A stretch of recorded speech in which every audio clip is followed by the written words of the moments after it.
ನಾರಾಯಣಾಯ ಪರಿಪೂರ್ಣಗುಣಾರ್ಣವಾಯ ವಿಶ್ವೋದಯಸ್ಥಿತಿಲಯೋನ್ನಿಯತಿಪ್ರದಾಯ ಜ್ಞಾನಪ್ರದಾಯ ವಿಬುಧಾಸುರಸೌಖ್ಯದುಃಖ ಸತ್ಕಾರಣಾಯ ವಿತತಾಯ ನಮೋ ನಮಸ್ತೆ.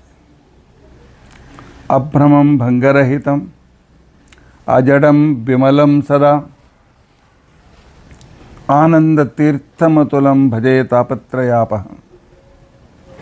ಭವತಿ ಯದನುಭಾವಾದೇಡಮೂಕೋಪಿ ವಾಗ್ಮಿ ಜಡಮತಿರಪಿ ಜಂತುರ್ಜಾಯತೆ ಪ್ರಾಜ್ಞಮೌಲಿಃ.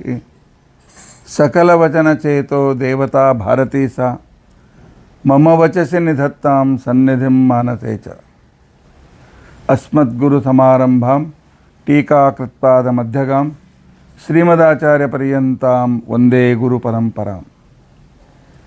ವಿದ್ಯಾಯಾಂ ವಿಬುಧಾಚಾರ್ಯಂ ವೇದಜ್ಞಾನಾಬ್ಧಿಚಂದಿರಂ ದುರ್ಮತಧ್ವಾಂತಮಾರ್ತಾಂಡಂ ಸತ್ಯಧ್ಯಾನಮುನಿಂ ಭಜೆ. ಪಂಚಾಶದ್ವರ್ಷಪರ್ಯಂತಂ ಸತತಂ ರಾಮಪೂಜಕಃ ಶ್ರೀ ಸತ್ಯಪ್ರಮೋದಗುರುರಾಟ್ ಭಾಸತಾಂ ನೋ ಹೃದಂಬರೆ. ಬಂಧುಸ್ತ್ವಂ ಗುರುರಿಷ್ಟದೈವತಮಿತಿ ತ್ವತ್ಪಾದಪಂಕೈರುಹಂ ಪ್ರಾಪ್ತಂ ಮಾಂ ಪರಿಪಾಲಯೇತಿ ಸತತಂ ಯಾಚೇ ನಿಬದ್ಧಾಂಜಲಿಃ. ಚಿತ್ತಂ ಮದ್ಗುಣದೋಷಚಿಂತನವಿಧೋ ನೂನಂ ಮನಾಂ ಮಾ ಕೃತಾಃ. ಶ್ರೀ ಸತ್ಯಾತ್ಮಗುರೋ ತ್ವದಂಘ್ರಿಯುಗಲಂ ಹಿತ್ವಾ ನಮೇ ಸದ್ಗತಿಃ. ಯೈರಹಂ ಶುಕವತ್ ಸಮ್ಯಕ್ ಶಿಕ್ಷಿತೋಸ್ಮಿ ಕೃಪಾಲುಭಿಃ ತಾನ್ ವಂದೇ ಧೀನುಪಾಚಾರ್ಯಾನ್ ತತ್ವಜ್ಞಾನಾರ್ಥಸಿದ್ಧಯೇ. ಶ್ರೀ ಗುರುಭ್ಯೋ ನಮಃ. ಹರಿ ಓಂ ಹರಿ ಓಂ ಹರಿ ಓಂ. ಸ್ವಸ್ತಿಸ್ತು ಅಶೇಷ ಸನ್ಮಂಗಲಾನಿ ಸಂತು. ಶ್ಲೋಕೈಕಶ್ರವಣಪಠನಮಾತ್ರೇಣ ವಕ್ತುಶ್ಚ ಶ್ರೋತॄಣಾಂ ನಿಖಿಲ ಕಲಿಕೃತ ಕಲ್ಮಷಾಪನೋದನ ಪಟುತರೆ ಧರ್ಮಾದ್ಯಖಿಲ ಪುರುಷಾರ್ಥ ಸಾಧನೆ ಭೂತೆ.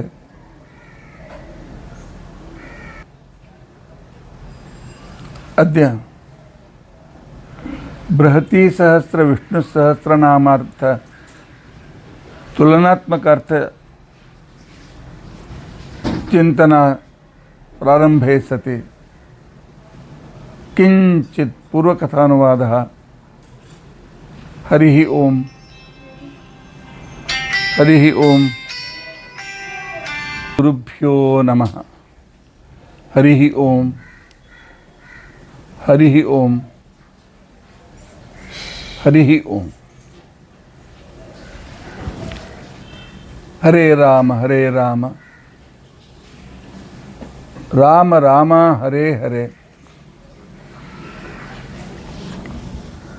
ಹರೇ ಕೃಷ್ಣ ಕೃಷ್ಣ ಕೃಷ್ಣ ಹರೇ ಹರೇ. ಹರೇ ರಾಮ ರಾಮ ರಾಮ ಹರೇ ಹರೇ. ಹರೇ ಕೃಷ್ಣ ಕೃಷ್ಣ ಕೃಷ್ಣ ಹರೇ ಹರೇ. ಹರೇ ರಾಮ ರಾಮ ರಾಮ ಹರೇ ಹರೇ. ಹರೇ ಕೃಷ್ಣ ಕೃಷ್ಣ ಕೃಷ್ಣ ಹರೇ ಹರೇ.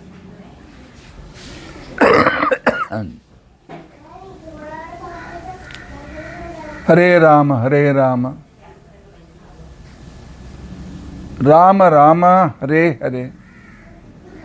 ಹರೇ ಕೃಷ್ಣ ಕೃಷ್ಣ ಕೃಷ್ಣ ಹರೇ ಹರೇ. ಶ್ರೀ ಗುರುಭ್ಯೋ ನಮಃ. ಹರಿ ಓಂ ಹರಿ ಓಂ ಹರಿ ಓಂ. ನಿನ್ನಿನ ದಿವಸ ಪ್ರತರ್ಧನ ಅಂತನ್ನುವ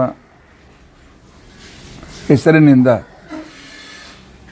ಪರಮಾತ್ಮ ನಮ್ಮ ಅಭೀಷ್ಟಗಳನ್ನು ಪೂರೈಸ್ತಾನೆ, ನಮ್ಮ ಅನಿಷ್ಟಗಳನ್ನು ದೂರ ಮಾಡ್ತಾನೆ. ಆನಂತರ ನಮ್ಮ ಅಂತರ್ಯಾಮಿಯಾಗಿದ್ದು ನಮಗೆ ಸಕಲ ಯೋಗಕ್ಷೇಮ ನೋಡ್ಕೊಳ್ತಾನೆ. ಅವನಿಗೇನು ನಾವು ಮಾಡಿದ್ವಪ್ಪ?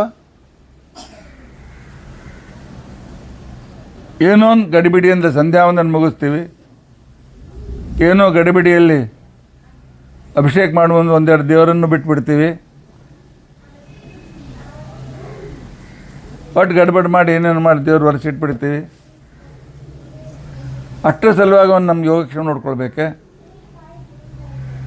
ಇಲ್ಲ.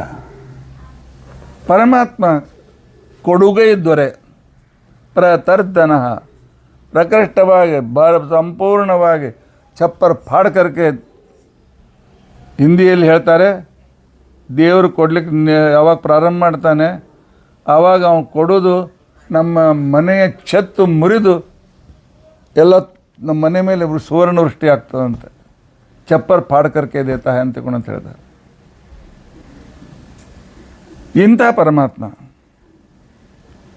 ಅವನು ನಮ್ಮ ಅನುಗ್ರಹ ಮಾಡ್ತಾನೆ ಅಂತ ಅನ್ನೋದನ್ನು ನಾವು ಹಿಂದಿನ ಹೆಸರಿನಲ್ಲಿ ತಿಳಿದುಕೊಂಡಿದ್ದೇವೆ. ಒಂದೊಂದು ಹೆಸರು, ದಿನಕ್ಕೆ ಒಂದು ಹೆಸರು ಚಿಂತನೆ ಮಾಡೋಣ.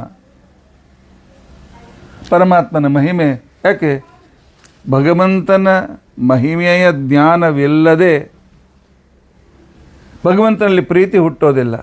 ಅದಕ್ಕೇನೆ ಮಹಾತ್ಮ್ಯ ಜ್ಞಾನಪೂರ್ವಸ್ತು. ಪರಮಾತ್ಮನ ಮಹಿಮೆ ತಿಳಿದುಕೊಂಡು ನನ್ನ ಮೇಲೆ ಪ್ರೀತಿ ಮಾಡಿ ಅಂತ, ಅದೇ ಭಕ್ತಿ ಅಂತ ಶ್ರೀಮದಾಚಾರ್ಯ ಹೇಳ್ತಾರೆ.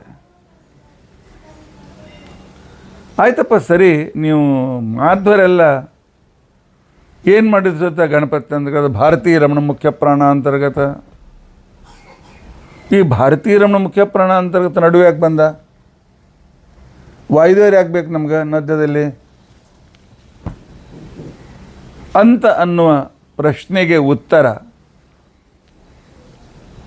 ಪ್ರಭೂತಃ.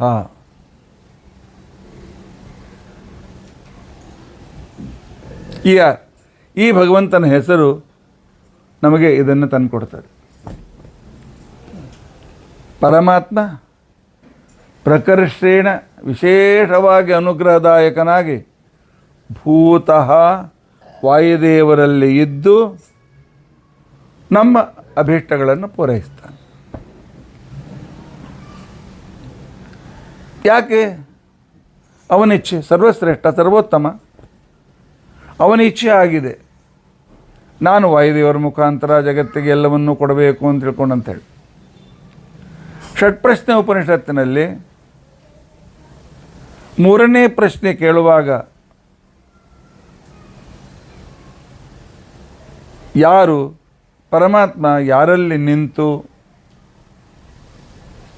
ಯಾರು ಬಂದರೆ ಬರ್ತಾನೆ, ಯಾರು ಹೋದರೆ ಹೋಗ್ತಾನೆ, ಯಾರು ಇದ್ದರೆ ಇರ್ತಾನೆ, ಯಾರ ಮುಖಾಂತರ ಪರಮಾತ್ಮ ಅನುಗ್ರಹ ಮಾಡ್ತಾನೆ ಅಂತನ್ನುವ ಪ್ರಶ್ನೆ, ಇದು ಷಟ್ಪ್ರಶ್ನೆ ಉಪನಿಷತ್ತಿನ ಮೂರನೇ ಪ್ರಶ್ನೆ. ಮೂರನೇ ಪ್ರಶ್ನೆ ಅಲ್ಲಿ ಋಷಿಗಳು ಉತ್ತರ ಕೊಡ್ತಾರೆ. ಪರಮಾತ್ಮ ವಾಯುದೇವರ ಮುಖಾಂತರ ನಮ್ಮ ಮೇಲೆ ಅನುಗ್ರಹವನ್ನು ಮಾಡ್ತಾನೆ.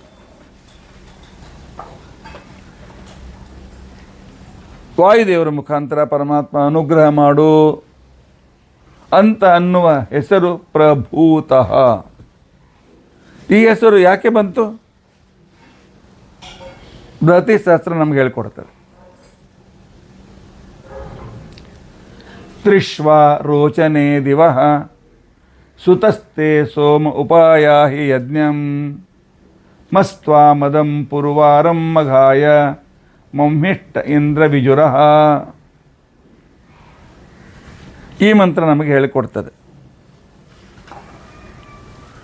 ಈ ಮಂತ್ರ ನಮ್ಮ ಮಕ್ಕಳಿಗೆ ಬಾಯ್ಪಾಠ ಇದೆ, ವಿದ್ಯಾರ್ಥಿಗಳಿಗೆ ಹೇಳ್ತಾರೆ ನೋಡಿ.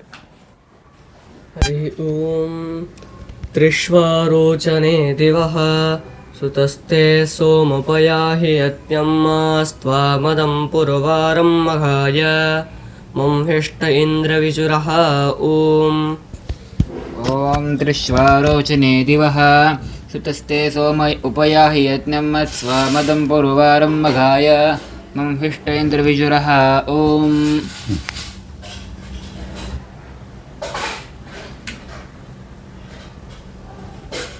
ಷಡ್ಗುಣೇಶ್ವರ ಸಂಪನ್ನನಾಗಿರ್ತಕ್ಕಂಥ ಪರಮಾತ್ಮನೇ ಇಂದ್ರ ಅಂತವನಿಗೆ ಹೆಸರು.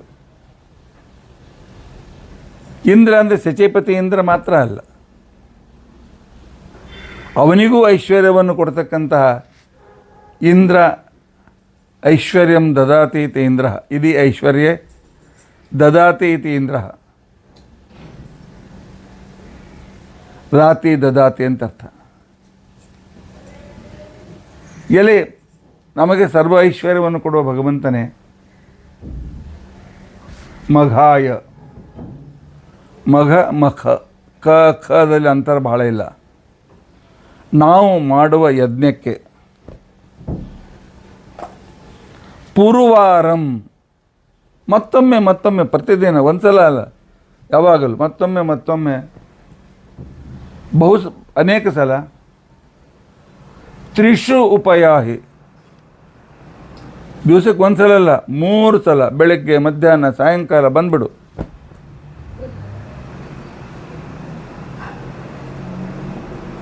ಯಾಕೆ? ತವ ಸೋಮಃ ಸುತಃ. ಮೇಲಿನ ಅರ್ಥ ನಿನಗೋಸ್ಕರ ಸೋಮರಸವನ್ನು ತಯಾರು ಮಾಡಿಟ್ಟಿದ್ದೇವೆ ಅಂತ. ನಿನಗೋಸ್ಕರ ಸೋಮವನ್ನು ತಯಾರು ಮಾಡಿಟ್ಟಿದ್ದೇವೆ. ತಯಾರು ಮಾಡಿಟ್ಟಿದ್ದೇವೆ ಎಂದಿನ ಅರ್ಥ ಅಲ್ಲಿ ಆಧ್ಯಾತ್ಮಿಕ ಅರ್ಥ ಈ ರೀತಿಯಾಗಿದೆ. ತವ ಸುತಃ ಸೋಮಃ, ನಿನ್ನ ಮಗನಾಗಿರ್ತಕ್ಕಂತಹ ಸೋಮಃ ವಾಯುದೇವರು ನಮ್ಮ ಮೇಲೆ ಅನುಗ್ರಹ ಮಾಡಲಿಕ್ಕೆ ತಯಾರಾಗಿದ್ದಾರೆ. ನಾವು ವಾಯುದೇವರನ್ನು ಆರಾಧನೆ ಮಾಡಿದ್ದೇವೆ. ದಿನಾಲು ಪೂಜೆಯಲ್ಲಿ ಪಾನ್ ತಸ್ಮಾನ್ ಪುರುಹೂತ ವೈರಿ ಬಲವನ್ ಮಾತಂಗ ಮಾದ್ಯದ್ಘಟ ಕುಂಭೋಚ್ಚಾದ್ರಿ ವಿಪಾಟನ ಈ ರೀತಿಯಾಗಿ ನರಸಿಂಹದೇವರನ್ನು ಸ್ತೋತ್ರ ಮಾಡಿ ಶ್ರೀಮದ್ ವಿಷ್ಣುಂಗ್ರನಿಷ್ಠ ಅಂತಲ್ಲಿಂದ ಪ್ರಾರಂಭ ಮಾಡಿ, ಅಥವಾ ಪೂರ್ತಿ ವಾಯುಸ್ತುತಿ ಹರಿವಾಯುಸ್ತುತಿ ಪರಮಾತ್ಮನ ಸ್ತೋತ್ರವೂ ಆಗಿದೆ, ವಾಯುದೇವರ ಸ್ತೋತ್ರವೂ ಕೂಡ ಆಗಿದೆ. ಅದರಿಂದ ಸ್ತೋತ್ರ ಮಾಡಿದಾಗ ಅವರು ಬಂದು ಕೂತ್ಕೊಂಡಿದ್ದಾರೆ ನಾವು ಮಾಡುವ ಯಜ್ಞವನ್ನು ಸಫಲ ಮಾಡೋದಕ್ಕೋಸ್ಕರ. ಎಲ್ರಿ ಆಚಾರ್ಯ ಯಜ್ಞ ನಾವೆಲ್ಲಿ ಮಾಡ್ತೀವಿ ಮನೆಯಾಗಂತ ನೀವು ಅಂತ ಅನ್ಬೋದು. ನೀವು ಮಾಡ್ತೀರಿ, ಹೌದು ನಾವು ಮಾಡ್ತಾಯಿದ್ವಿ. ನಮ್ಮ ದೇಶಕ್ಕೆ ಒಳ್ಳೆಯದಾಗಲಿ. ನಮ್ಮ ದೇಶದಲ್ಲಿ ಎಲ್ಲ ವಿರುದ್ಧ ಪಾರ್ಟಿಯವರೆಲ್ಲ ಅನಾರ್ಚಿಸಮ್, ಅರಾಜಕತೆಯನ್ನು ಮಾಡಬೇಕು. ಲೋಕಸಭೆಯನ್ನು ನಡೆಯದಂತೆ ಮಾಡ್ತಕ್ಕಂತಹ ಒಂದೇನು ದುಷ್ಟ ಪ್ರವೃತ್ತಿ ಇದೆ, ಇದು ದೇಶಕ್ಕೆ ಘಾತಕ. ಇಂತಹ ವೇಳೆಯಲ್ಲಿ ಯಾರು ಆರಿಸಿ ಹೋಗಿದ್ದಾರೆ ಅವರು ಏನು ಮಾಡ್ತಾರೆ ಮಾಡಲಿ. ಆದರೆ ನಮ್ಮ ಕೆಲಸ ಪರಮಾತ್ಮ ನಮ್ಮ ದೇಶದಲ್ಲಿ ಅರಾಜಕತೆ ಆಗದಂತೆ ನೋಡಿಕೋ, ನಮ್ಮ ದೇಶದ ಜನರೆಲ್ಲ ಸುಖಿಗಳಾಗಲಿ ಅಂತ ಅನ್ನುವ ಪ್ರಾರ್ಥನೆ ಮಾಡುವುದು ನಮ್ಮ ಕರ್ತವ್ಯ. ಆದ್ದರಿಂದಾಗಿ ನಾವು ನಮ್ಮ ವಿದ್ಯಾಪೀಠದಲ್ಲಿ ಈ ಪೂರ್ತಿ 4 ತಿಂಗಳು ಮನ್ನು ಸೂಕ್ತ ಪುರಶ್ಚರಣ ಪುರಸ್ಸರವಾಗಿ ಮನ್ನು ಸೂಕ್ತ ಹೋಮ, ಆ ನಂತರ ನರಸಿಂಹ ಮಂತ್ರ ಉಗ್ರಂಬೀರಂ ನರಸಿಂಹ ಮಂತ್ರ ಹೋಮವನ್ನು 1000 ಸಲ ಹೇಳಿ ಆಹುತಿಯನ್ನು ಕೊಟ್ಟು ಹೋಮ ಮಾಡ್ತಾ ಇದ್ದೇವೆ.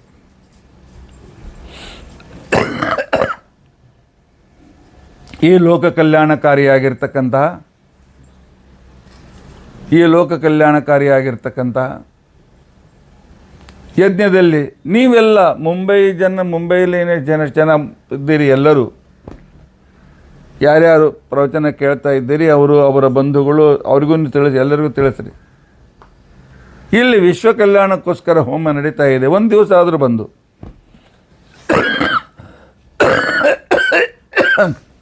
ಭಾಗವಹಿಸಿ. ಲೋಕ ಕಲ್ಯಾಣಕ್ಕೋಸ್ಕರ ನಾವು ಪ್ರಾರ್ಥನೆ ಮಾಡೋಣ. ಲೋಕ ಕಲ್ಯಾಣದಲ್ಲಿ ನಮ್ಮ ಕಲ್ಯಾಣವೂ ಕೂಡ ಇದೆ. ನಮಗೂ ಈ ರೀತಿಯಾಗಿರ್ತಕ್ಕಂಥ ಬೇಗನೆ ಕಲ್ಯಾಣ ಆಗಬೇಕಾಗಿದೆ, ಸರ್ವಮಂಗಲವಾಗಬೇಕಾಗಿದೆ. ಅದಕ್ಕೋಸ್ಕರ ತವ ಸೋಮಃ ಸುತಃ, ಒಂದರ್ಥ ನಿನ್ನ ಸೋಮನಾಮಕನಾಗಿರ್ತಕ್ಕಂಥ ವಾಯುದೇವರು ಸುತಃ ಸೋಮರಸವನ್ನು ತಯಾರು ಮಾಡಿಟ್ಟಂತೆ ನಮ್ಮ ಮೇಲೆ ಅನುಗ್ರಹ ಮಾಡೋದಕ್ಕೋಸ್ಕರ ಸಿದ್ಧರಾಗಿ ಕೂತ್ಕೊಂಡಿದ್ದಾರೆ. ಆದ್ದರಿಂದಾಗಿ ತಮಿಮಂ ಯಜ್ಞಂ, ಆ ವಾಯುದೇವರ ಅಂತರ್ಗತನಾಗಿ ಬಂದು ಈ ಯಜ್ಞವನ್ನು ಮತ್ಸ್ವ ಸಫಲವನ್ನಾಗಿ ಮಾಡು.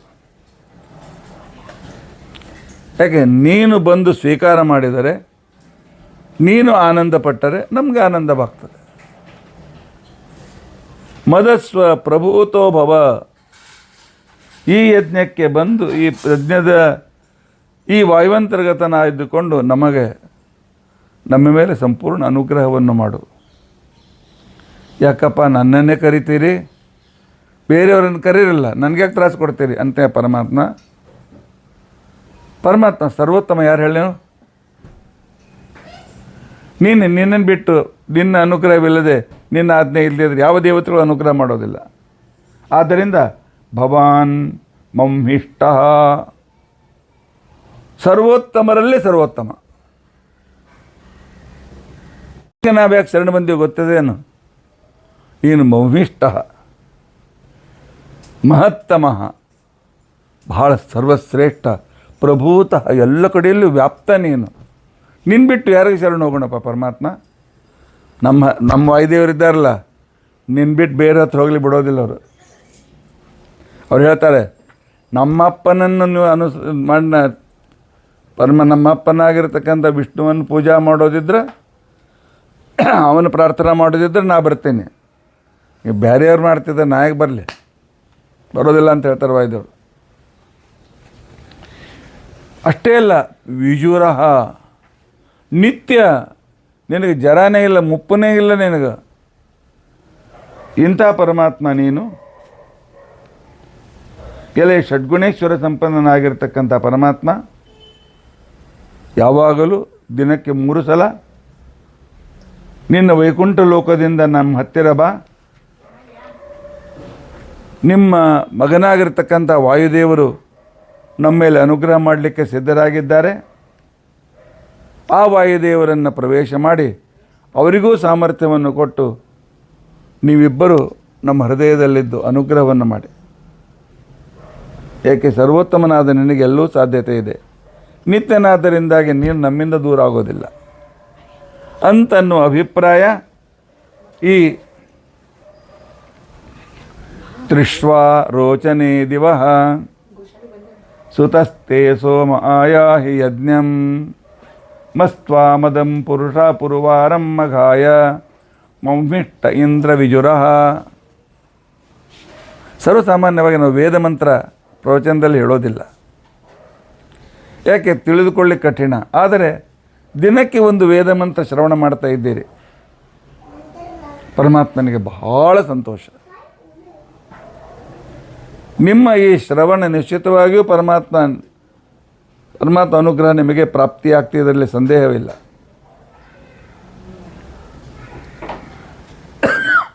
ಇಂಥ ಪರಮಾತ್ಮನನ್ನು ಆಚಾರ್ಯರು ಬೇರೆ ಬೇರೆ ಗ್ರಂಥದಲ್ಲಿ ಯಾವ ರೀತಿಯಾಗಿ ಕಂಡಿದ್ದಾರೆ? ಈ ಪ್ರಭೂತ ನಾಮಕನಾಗಿರ್ತಕ್ಕಂಥ ಪರಮಾತ್ಮನನ್ನು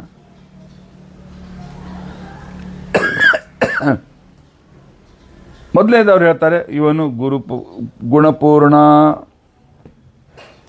ಉಳಿದವ್ರು ಹೇಳಿದಂತೆ ನಿರ್ಗುಣ, ನಿರಾಕಾರ, ಅದು ಇದು ಎಲ್ಲ ಗುಣಗಳು, ಅನಂತ ಆಕಾರಗಳು ಇವನಿಗೆ. ಗುಣಪರಿಪೂರ್ಣನಾಗಿದ್ದಾನೆ. ಯಾಕೆ? ಪ್ರಕರ್ಷೇಣ ಪರಿಪೂರ್ಣವಾಗಿ ಭವತಿ ಇರುತ್ತಾನೆ. ಆದ್ದರಿಂದ ಪ್ರಭೂತ. ಭೂ ಅಂತ ತಿಳ್ಕೊಂಡಂತಂದರೆ ಪೂರ್ಣ ಅಂತ ಅರ್ಥ ಇದೆ. ಭೂ ಬಹು ಪೂರ್ಣತಾಯಾಮ್ ಅಂತನ್ನೋ ಧಾತುವಿನ ವಿವರಣೆ ಇದೆ. ಆದ್ದರಿಂದಾಗಿ ಪರಿಪೂರ್ಣವಾಗಿ ಭವತಿ, ಆವಾಗಲೂ ಗುಣಪರಿಪೂರ್ಣನಾಗಿರ್ತಾನೆ ಅಂತ ತಿಳ್ಕೊಂಡಂತೇಳಿ. ಅಷ್ಟೇ ಅಲ್ಲ, ಗುಣಪರಿಪೂರ್ಣನಾಗಿ ಎಲ್ಲ ಕಡೆಯಲ್ಲೂ ವ್ಯಾಪ್ತನಾಗಿದ್ದಾನೆ ಈ ಪರಮಾತ್ಮ. ಹೇಗೆ? ಜಗತ್ತಿನಲ್ಲಿ ಏನೇನಿದೆ, ಸಜೀವರು ನಿರ್ಜೀವರು ಎಲ್ಲ ಏನೇನು ಜಗತ್ತಿನಲ್ಲಿದೆ, ಇದೆಲ್ಲ ಆ ಪರಮಾತ್ಮನಿಂದ ವ್ಯಾಪ್ತವಾಗಿದೆ. ಆ ಪರಮಾತ್ಮನ ಹೆಸರು ಗಾಯತ್ರಿ. ಛಾಂದೋಗ್ಯ ಉಪನಿಷತ್ತು ಹೇಳ್ತಾರೆ, ಗಾಯತ್ರಿ ವಾ ಯದಿದಂ ಸರ್ವಂ ಭೂತಂ ಯದಿದಂ ಕಿಂಚ. ಉಪನಿಷತ್ತಿನ ವಾಣಿ ನೋಡಿ ಎಷ್ಟು ಸುಂದರವಾಗಿ ಹೇಳ್ತದೆ. ಈ ಜಗತ್ತಿನಲ್ಲಿ ಏನೇನು ಹಿಂದೆ ಇತ್ತು, ಈಗಿದೆ, ಮುಂದೆ ಬರ್ತದೆ, ಇದೆಲ್ಲವೂ ಗಾಯತ್ರಿಯಿಂದ ವ್ಯಾಪ್ತವಾದದ್ದು. ಗಾಯತ್ರಿ ಬ್ರಹ್ಮದೇವ್ರ ಹೆಂಡತಿ ಅಲ್ಲ. ಗಾಯಂತಂ ತ್ರಾಯತೆ ಯಸ್ಮಾತ್ ಗಾಯತ್ರಿ ತ್ವಂ ತತಸ್ಮತಃ. ಗಾನ ಮಾಡುವ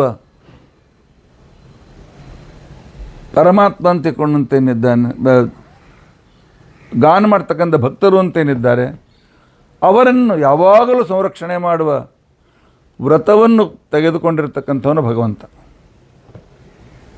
ಅವನು ಗಾನ ಮಾಡಿದ್ರೆ ಈಗ ಸ್ತೋತ್ರ ರೂಪವಾಗಿ ಮಾಡಿ ವಿಷ್ಣು ಸಹಸ್ರ ನಾಮದಿಂದ ಮಾಡ್ತಾ ಇದ್ದೇವೆ, ಚಿಂತನೆ ಮಾಡ್ತಾ ಇದ್ದೇವೆ. ಇದು ಪರಮಾತ್ಮನಿಗೆ ಭಾಳ ಪ್ರಿಯ. ಇಂಥ ಗಾಯತ್ರಿ ನಾಮಕನಾಗಿರ್ತಕ್ಕಂಥ ಪರಮಾತ್ಮ ಗುಣಪರಿಪೂರ್ಣನಾಗಿ ಯಾವಾಗಲೂ ಇರ್ತಾನೆ. ಯಾವಾಗಲೂ ಹೌದು.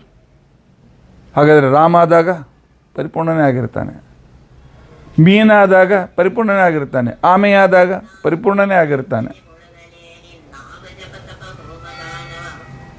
ಅದಕ್ಕೋಸ್ಕರ ಹೇಳ್ತಾರೆ ಆಚಾರ್ಯ ಛಾಂದೋಗ್ಯ ಉಪನಿಷತ್ ಭಾಷ್ಯದಲ್ಲಿ, ಯದಿದಂ ಕಿಂಚ ಭೂತಂ ಪ್ರಭೂತಂ ಪರಿಪೂರ್ಣಂ. ಪ್ರಭೂತ ಅಂದರೆ ಪರಿಪೂರ್ಣಂ ಆಗಿರ್ತಕ್ಕಂಥ ಸರ್ವಂ ಗಾಯತ್ರಿ ಭಗವಾನೇವ. ಎಲ್ಲ ಕಡೆಯಲ್ಲಿ ವ್ಯಾಪ್ತನಾದ ಗುಣಪರಿಪೂರ್ಣನಾಗಿರ್ತಕ್ಕಂಥ ವ್ಯಕ್ತಿ ಯಾರು? ಭಗವಾನ್ ಗಾಯತ್ರಿ. ಯದಿದಂ ಪರಿತಃ ಪೂರ್ಣಂ ಮತ್ಸ್ಯ ಕೂರ್ಮಾದಿ ರೂಪಕಂ. ಮತ್ಸ್ಯ ಕೂರ್ಮ ವರಾಹ ಇತ್ಯಾದಿ ಅವತಾರಗಳು ಅಂತೇನಿವೆ. ತದಿದಂ ಭಗವಾನ್ ವಿಷ್ಣು. ಸರ್ವತ್ರ ವ್ಯಾಪ್ತನಾದ ಗುಣಪರಿಪೂರ್ಣನಾದ ಪರಮಾತ್ಮನೇ ಅನೇಕ ರೂಪದಿಂದ ಜಗತ್ತಿನಲ್ಲಿ ಅಭಿವ್ಯಕ್ತಿಯನ್ನು ಮಾಡ್ತಾನೆ, ಅಭಿವ್ಯಕ್ತನಾಗ್ತಾ ಇರ್ತಾನೆ. ಆ ಪರಮಾತ್ಮನೇ ಎಲ್ಲರ ಒಳಗೂ ಇದ್ದಾನೆ. ಅಥೋ ಗಾಯತ್ರಿ ನಾಮಾಸೋ. ಆದ್ದರಿಂದ ಪರಮಾತ್ಮನಿಗೆ ಗಾಯತ್ರಿ ಅಂತ ತಿಳ್ಕೊಂಡಂತೇಳಿ ಹೆಸರು. ಈ ಗಾಯತ್ರಿ ಅಂತ ಹೆಸರಿನಿಂದ ಪ್ರತಿಪಾದನಾದವನು ಯಾರು? ವಾಸುದೇವ ಪರಂಪುಮಾನ್. ಎಲ್ಲರಿಗೂ ಆಶ್ರಯ ಕೊಟ್ಟಿರ್ತಕ್ಕಂಥ ವಾಸುದೇವ ಆ ಪರಮಾತ್ಮನೇ ಎಲ್ಲ ಕಡೆಯಲ್ಲಿ ಎಲ್ಲ ಅಂತರ್ಯಾಮಿ ಆಗಿದ್ದಾನೆ. ಭೂಮಾ ಭೂತಮಿತಿ ಪ್ರೋಕ್ತಂ. ಇಲ್ರಿ ಪ್ರಭೂತ ಅಂತ ತಿಳ್ಕೊಂಡಂಥದ, ಅದು ಭೂತ ಅಂತ ತಿಳ್ಕೊಂಡಂಥ ಇರುವಿಕೆ ಅಂತ ಅಷ್ಟೇ ಅರ್ಥ ಆಗ್ತಾಯಿಲ್ಲ ಅಂತಂದರೆ ಇಲ್ಲ. ಭೂಮಾ ಸರ್ವತ್ರ ವ್ಯಾಪ್ತನಾದ ಪರಮಾತ್ಮನಿಗೆ ಭೂಮಾ ಅಂತ ತಿಳ್ಕೊಂಡಂತ ಹೆಸರು. ಯಾಕೆ? ಅವನು ಪೂರ್ಣನಾದ್ದರಿಂದ ಅಂತ ಅರ್ಥ. ಪ್ರ ಅಂತ ಅಂದ್ಕೊಂಡಂತಂದ್ರು ಪರಿಪೂರ್ಣನಾಗಿರ್ತಕ್ಕಂಥವನು. ಏನು ಪರಿಪೂರ್ಣನಾಗಿರ್ತಕ್ಕಂಥವನು ಅಂದರೆ ಮೊದಲೇ ಪರಿಪೂರ್ಣನಾಗ್ಯಾನ, ಮತ್ತು ಪರಿಪೂರ್ಣನಾಗ್ತಾನೆ. ಅಂದರೆ ಒಂದೊಂದು ಗುಣವೂ ಕೂಡ ಪರಿಪೂರ್ಣ ಅಂತ ಅನಂತ ಗುಣಗಳಿವೆ ಅಂತ ಅರ್ಥ.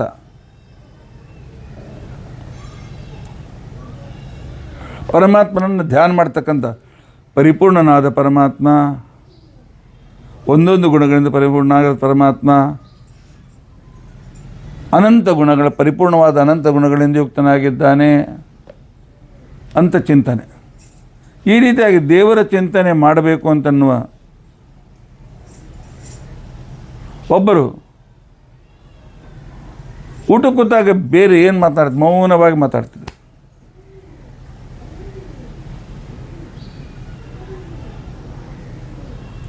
ಆನಂತರ ಊಟ ಕೂತ್ಕೊಂಡಿದ್ರು. ಅವತ್ತು ಸಾರು ಭಾಳ ಚಲೋ ಆಗಿತ್ತು, ಹುಳಿ ಭಾಳ ಚೆಂದಾಗಿತ್ತು. ಮೊದಲೇ ಹುಳಿನೂ ಚೆಂದಿತ್ತು, ಅದರೊಳಗೆ ಹೋಳು ಭಾಳ ರುಚಿಯಾಗಿದ್ದು. ಅವರೇ ಊಟದ ವೇಳೆಗೆ ಮೌನ ವ್ರತ. ಅವ್ರಿಗೇನು ಹೇಳಬೇಕಾಗಿದೆ?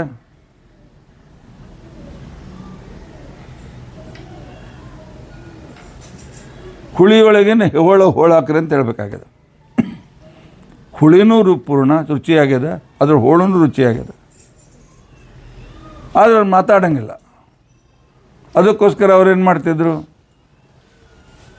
ಪ್ರಭೂತ ಅಂತ ಕೈ ಮಾಡ್ಲಿಕ್ಕತ್ತರು. ಇವ್ರಿಗೆ ಪ್ರಭೂತ ಅಂತ ಹೇಳ್ಬಾರ್ದು, ಏನು ಬೇಕಾಗಿದೆ ಇವರಿಗೆ? ಅಡಿಗೆ ಬಡಿಸೋರಿಗೇನು ಗೊತ್ತಾಗಲಿಲ್ಲ. ಮತ್ತೆ ಕೇಳಿದ್ರು, ಏನಂತ ಕೇಳಿದ್ರು, ಗೋವಿಂದದೊಳಗಿನ ಗೋವಿಂದ ಹಾಕು, ಗೋವಿಂದ ಉಳಿಯೊಳಗಿಂದ ಗೋವಿಂದ ಹೋಳಾಕು ಅಂತ ಅರ್ಥ. ಅಂದರೆ ದೇವರ ನಾಮದಿಂದಲೇ, ಅಂದರೆ ಒಂದೊಂದು ಗುಣವೂ ಪರಿಪೂರ್ಣ. ಅಂಥ ಪರಿಪೂರ್ಣ ಗುಣಗಳಿವೆ, ಅವನು ಪ್ರಭೂತ. ನಾಳೆ ನೀವು ಯಾರಾದರೂ ಹುಳಿಯೊಳಗಿನ ಹೋಳಬೇಕಾಗಿತ್ತು ಅಂತಂದರೆ ಪ್ರಭೂತ ಹಾಕಪ್ಪ ಅಂತಕೊಂಡಂತಂದರೆ ಬಡಿಸೋರು ಅರ್ಥ ಮಾಡ್ಕೊಳ್ಬೇಕು.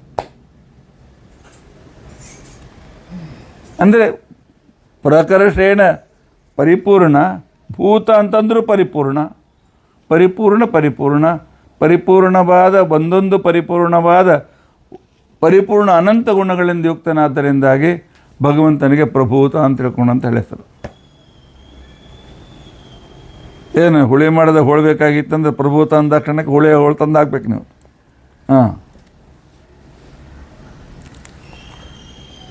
ಪ್ರಭೂತತ್ವಾತ್ ಭೂತನಾಮ, ಪ್ರಭೂತನಾದ್ದರಿಂದಾಗಿ ಅವನಿಗೆ ಭೂತ ಅಂತ ತಿಳ್ಕೊಂಡಂತ ಹೆಸರು. ಇನ್ನು ಮತ್ತು ಪರ ಏನು, ಅದನ್ನು ಪರಿಪೂರ್ಣವಾಗಿ ಪರಿಪೂರ್ಣನಾಗಿರ್ತಕ್ಕಂಥವನು ಪರಮಾತ್ಮ. ಬ್ರಹ್ಮಾಂಡ ಪುರಾಣದ ಉದಾಹರಣೆಯನ್ನು ಕೊಟ್ಟು ಆಚಾರ್ಯ ಹೇಳ್ತಾರೆ, ಬಹುರೂಪಸ್ಸ ಭೂತಾನಿ ಇತ್ಯುಕ್ತ ವಿಷ್ಣು ಸನಾತನಃ. ಮೊದಲೇ ಗುಣಪೂರ್ಣನಾಗಿದ್ದಾನೆ ಮತ್ತು ಅನಂತ ಗುಣಗಳಿಂದ ಪರಿಪೂರ್ಣನಾಗಿದ್ದಾನೆ ಅನ್ನುವ ಅರ್ಥವನ್ನು ಪ್ರಭೂತ ಅಂತನ್ನುವ ಹೆಸರು ನಮಗೆ ತಿಳಿಸಿಕೊಡ್ತದೆ. ಪ್ರಭೂತತ್ವಾದ್ ಭೂತನಾಮ, ಈ ಹೆಸರು ನೆನ್ಪಿಟ್ಕೊಳ್ಬೇಕಾಗಿತ್ತು ಅಂತ ಒಂದು ನೆನ್ಪಿಟ್ಕೊಂಡ್ಬಿಟ್ರಿ. ರುಚಿಯಾದ ಸಾಂಬಾರು ನಿಮಗೆ ದಿನ ನೆನಪಿರ್ತದೆ. ಯಾವಾಗ ಹುಳಿ ಹಾಕಿಸ್ಕೊಳ್ತೀರಿ ಯಾವಾಗ ಪ್ರಭೂತ ನೆನಪಾಗಬೇಕು ನಿಮಗೆ. ಯಾಕೆ ಹುಳಿನೂ ರುಚಿ, ಅದರೊಳಗಿನ ಹೋಳನೂ ರುಚಿ. ಪರಮಾತ್ಮನ ಒಂದೊಂದು ಗುಣವೂ ಪರಿಪೂರ್ಣ, ಅಂತ ಅನಂತ ಗುಣ ಪರಿಪೂರ್ಣನಾಗಿದ್ದಾನೆ. ಪ್ರಭೂತತ್ವಾದ್ ಭೂತನಾಮ ಸರ್ವಭೂತ ಪ್ರಭೂತತಃ ಬಹುರೂಪ ಸಭೂತಾನೆ. ಬ್ರಹ್ಮಾಂಡ ಪುರಾಣದ ವಚನ ಇದು. ಐತರೇಯ ಉಪನಿಷದ ಭಾಷಣದಲ್ಲಿ ಆಚಾರ್ಯ ನಮಗೆ ತಿಳಿಸಿಕೊಡ್ತಾರೆ. ಯಾಕೆ ಐತರೇಯ ಉಪನಿಷತ್ನಲ್ಲಿ ಪರಮಾತ್ಮ ಮಾತನ್ನು ಹೇಳಿದ್ದಾನೆ, ಪ್ರಭೂತತ್ವಾತ್ ನಿತ್ಯ ಆವಿರ್ಭೂತ ಗುಣತ್ವಾತ್. ಅದಕ್ಕೆ ವ್ಯಾಖ್ಯಾನ ಬರುವಾಗ ತಾಮ್ರಪರ್ಣಿ ಆಚಾರ್ಯ ಬರೀತಾರೆ, ಪ್ರಭೂತ ಅಂತಕೊಂಡಂತಂದ್ರೆ ಮೊದಲೇ ಗುಣಪೂರ್ಣ, ಆದರೆ ನಿತ್ಯದಲ್ಲಿಯೂ ಕೂಡ ಗುಣಗಳು ಅವನಲ್ಲಿ ಆವಿರ್ಭೂತವಾಗಿರ್ತದೆ. ಎಲ್ಲ ಗುಣಗಳು ಏಕಕಾಲದಲ್ಲಿ ಆವಿರ್ಭೂತವಾಗಿರುತ್ತವೆ. ಯಾಕೆ ಭೂಧಾತುಕ್ಕೆ ಆವಿರ್ಭಾವ ಅಂತೂ ಅರ್ಥ ಇದೆ. ನಮ್ಮ ಸಂಸ್ಕೃತಿಗೆ ಅದೆಲ್ಲ ಅನೇಕ ಅರ್ಥ ಕೊಡ್ತದೆ.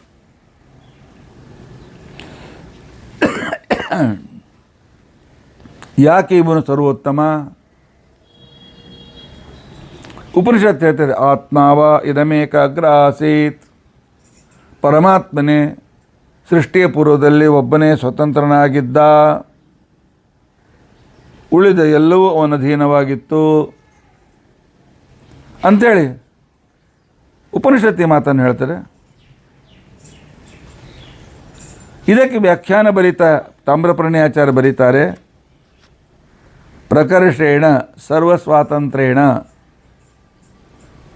ಪ್ರಕರ್ಷೇಣ ಎಲ್ಲ ರೀತಿ ವಿಶಿಷ್ಟ ಸ್ವಾತಂತ್ರ್ಯ ಗುಣದಿಂದ ಯುಕ್ತನಾಗಿ ಪರಮಾತ್ಮ ಎಲ್ಲ ಕಡೆಯಲ್ಲಿ ವ್ಯಾಪ್ತನಾಗಿದ್ದಾನೆ. ಬರೀ ವ್ಯಾಪ್ತನಲ್ಲ, ಸ್ವತಂತ್ರನಾಗಿ ವ್ಯಾಪ್ತನಾಗಿದ್ದಾನೆ.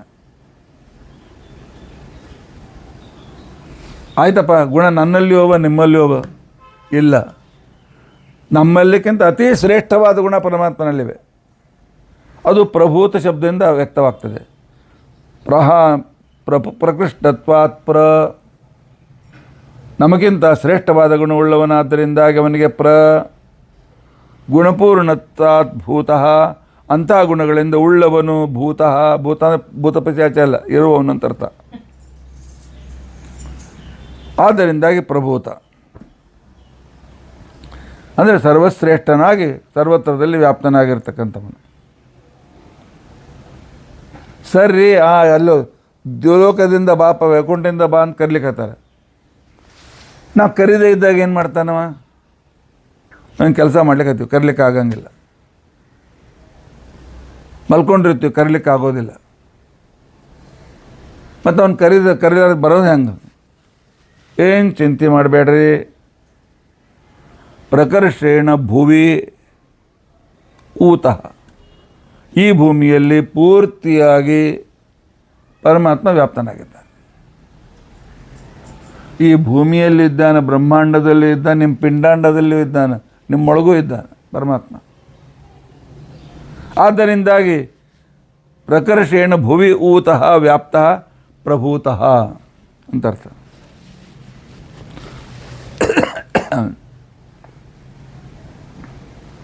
ಪರಮಾತ್ಮ ನಾವು ಕರೆದ್ರೆ ಬರ್ತಾನೇನು? ಬರ್ತಾನೆ. ಯಾಕೆ? ಅದಕ್ಕೋಸ್ಕರ ಹೆಸರು ಪ್ರಭೂತ.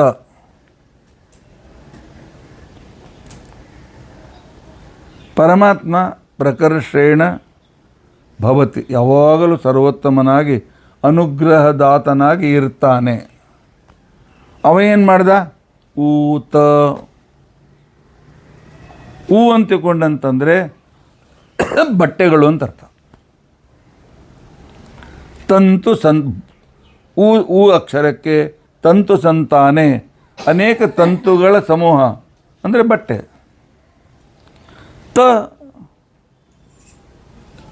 ತನೋತಿ ದದಾತಿ, ಅವುಗಳನ್ನು ಕೊಡ್ತಾನೆ. ಕೊಟ್ಟಿಲ್ಲೇನು ದ್ರೌಪದಿ ಕರದಾಕ್ಷಣಕ್ಕೆ?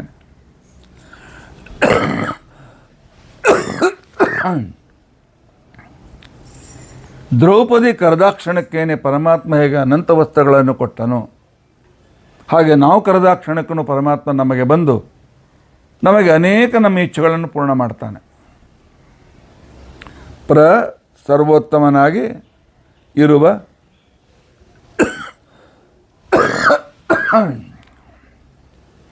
ಪರಮಾತ್ಮ ಪ್ರಭು. ಇಂಥ ಶ್ರೀಕೃಷ್ಣನು ಅನೇಕ ಬಟ್ಟೆಗಳನ್ನು ತನ್ನೋತಿ ತಂದು ಕೊಡ್ತಾನೆ ದ್ರೌಪದಿಗೆ. ಆದ್ದರಿಂದಾಗಿ ಪ್ರಭೂತ ಅಂತ ಅರ್ಥ. ದ್ರೌಪದಿಗೆ ಕೊಡ್ತಾನೆ, ನಮಗೆಲ್ಲಿ ಕೊಡ್ತಾನೆ ರೀ? ನಿಮಗೂ ದೇವ್ರು ಬಟ್ಟೆ ಕೊಟ್ಟಾನೆ ಅಂತ ಇಟ್ಕೊಳ್ರಿ. 84 ಲಕ್ಷ ಬಟ್ಟೆಯನ್ನು ನಿಮಗೆ ಕೊಡ್ತಾನವ. ಏನು ಶರೀರ ಅಂದ್ರೆ ಬಟ್ಟೆ. ಮಾಸಾಂಸಿ ಜೀರ್ಣಾನಿ ಯಥಾ ವಿಹಾಯ, ಬಟ್ಟೆಯಂತೆ ಈ ಶರೀರ ಅಂತ ಅನ್ನೋದು ಭಗವದ್ಗೀತೆಯಲ್ಲಿ ಕೃಷ್ಣ ಹೇಳಿದ್ದಾನೆ. ಆದ್ದರಿಂದ ನಮಗೂ ಕೊಟ್ಟಿದ್ದಾನೆ ಪರಮಾತ್ಮ ಬಟ್ಟೆಯನ್ನು. ಆದ್ದರಿಂದಾಗಿ ಅವನಿಗೆ ಪ್ರಭೂತ ಅಂತ ತಿಳ್ಕೊಂಡಂತ ಹೇಳಿ ಹೆಸರು. ಈ ವಿಶೇಷಾರ್ಥವನ್ನು ಹೇಳಿದವರು ನಮ್ಮ ಸತ್ಯಸಂಧ ತೀರ್ಥ ಶ್ರೀಪಾದಂಗಳವರು. ಅಷ್ಟೇ ಅಲ್ಲ, ಪರಮಾತ್ಮ ಸರ್ವೋತ್ತಮ ಅಷ್ಟೇ ಅಲ್ಲ, ಅನಂತ ಗುಣಗಳಿಂದ ಯುಕ್ತನಾಗಿ ಎಲ್ಲ ಕಡೆಯಲ್ಲಿ ವ್ಯಾಪ್ತನಾಗಿದ್ದಾನೆ. ಎಲ್ಲ ಕಡೆಯಲ್ಲಿ ಸಿಗ್ತಾನೆ ನಿಮಗೆ. ಆಚಾರ್ಯ ನಿಮ್ಮಲ್ಲಿ, ಹೌದು ನನ್ನಲ್ಲಿ ಪರಮಾತ್ಮ ಇದ್ದಾನೆ. ನಾನು ಹೇಳುವ ಶಬ್ದದಲ್ಲಿ ಪರಮಾತ್ಮ ಇದ್ದಾನೆ. ಕೇಳುವ ನಿಮ್ಮಲ್ಲಿ ಪರಮಾತ್ಮ ಇದ್ದಾನೆ. ನಿಮ್ಮ ಕಿವಿಯಲ್ಲಿ ಹೋಗುವ ಈ ಶಬ್ದಗಳಲ್ಲಿಯೂ ಪರಮಾತ್ಮ ಇದ್ದಾನೆ. ಮತ್ತೇನು ಬೇಕು ನಿಮಗೆ? ಎಲ್ಲ ಕಡೆಗಿದ್ದು ಪ್ರಭೂತಃ ವಿಶೇಷವಾದ ಅನುಗ್ರಹವನ್ನು ಮಾಡ್ತಾನೆ. ಅಷ್ಟೇ ಅಲ್ಲ,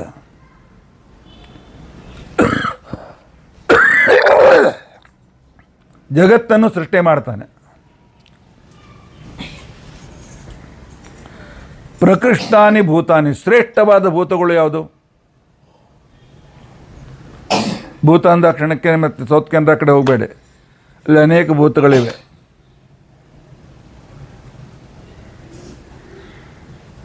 ಅನೇಕ ರೀತಿಯಾಗಿರ್ತಕ್ಕಂಥ ಉಪಾಸನ ಮಾಡ್ತಕ್ಕಂಥವ್ರದ್ದು ಅವೆಲ್ಲ ಭೂತ ಅಂತಿಕೊಂಡಂತಂದರೆ ಅನಾದಿ ಕಾಲದಿಂದ ಇದ್ದು ನಮಗೆ ಉಪಕಾರವನ್ನು ಮಾಡ್ತಕ್ಕಂಥ ಈ ಪ್ರಕೃತಿ ಪಂಚಮಹಾಭೂತಗಳು. ಪ್ರಕೃಷ್ಟಾನಿ ಭೂತಾನಿ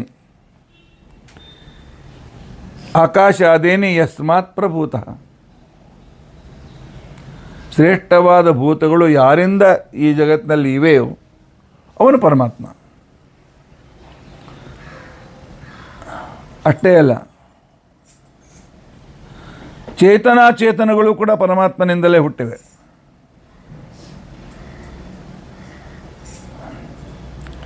ಭೂತಾನಿ ಚೇತನಾನಿ ಚೇತನಾತ್ಮಕಾನಿ ಚೇತನಾಚೇತನಾತ್ಮಕಾನಿ ಪ್ರಕೃಷ್ಟಾನಿ ಏನ ಸಹ. ಯಾರಿಂದ ಈ ಶ್ರೇಷ್ಠವಾದ ಚೇತನಾಚೇತನಾತ್ಮಕವಾದ ಜಗತ್ತು ಹುಟ್ಟಿದೆಯೋ ಆ ಭಗವಂತನಿಗೆ ಪ್ರಭೂತ ಪ್ರಭೂತ ಅಂತ ತಿಳ್ಕೊಂಡಂತ ಹೇಳಿ ಹೆಸರು. ಅಥವಾ ಪ್ರಕೃಷ್ಟ ಭೂತರು, ಶ್ರೇಷ್ಠರಾಗಿರ್ತಕ್ಕಂತಹ ವ್ಯಕ್ತಿಗಳು, ಮುಕ್ತರು. ಅವರ ಶ್ರೇಷ್ಠತ್ವ ಪರಮಾತ್ಮನಿಂದ, ಆದ್ದರಿಂದ ಪ್ರಭೂತ. ಪ್ರಕೃಷ್ಟತ್ವ ಭೂತಂ ಭೂತಿಮಂತಾನ್ ಅಥವಾ ಪ್ರಕೃಷ್ಟೇನ ಭೂತಿಂ ದದಾತೀತಿ ಪ್ರಭೂತಃ ಮುಕ್ತಃ. ಯಾರಿಂದ ಈ ರೀತಿಯಾಗಿರ್ತಕ್ಕಂಥ ಸ್ವರೂಪಾನಂದವನ್ನು ಪಡೆದಿದ್ದಾರೆಯೋ ಅಂಥ ವ್ಯಕ್ತಿಗೆ ಪ್ರಭೂತ ಅಂತ ತಿಳ್ಕೊಂಡಂತ ಹೇಳಿ ಹೆಸರು. ಅಥವಾ ಪ್ರಭವ, ಶ್ರೇಷ್ಠವಾದ ವ್ಯಕ್ತಿಗಳು. ಈ ಲೋಕದಲ್ಲಿ ಶ್ರೇಷ್ಠವಾದ ವ್ಯಕ್ತಿಗಳು ಬ್ರಹ್ಮಾದಿ ದೇವತೆಗಳು.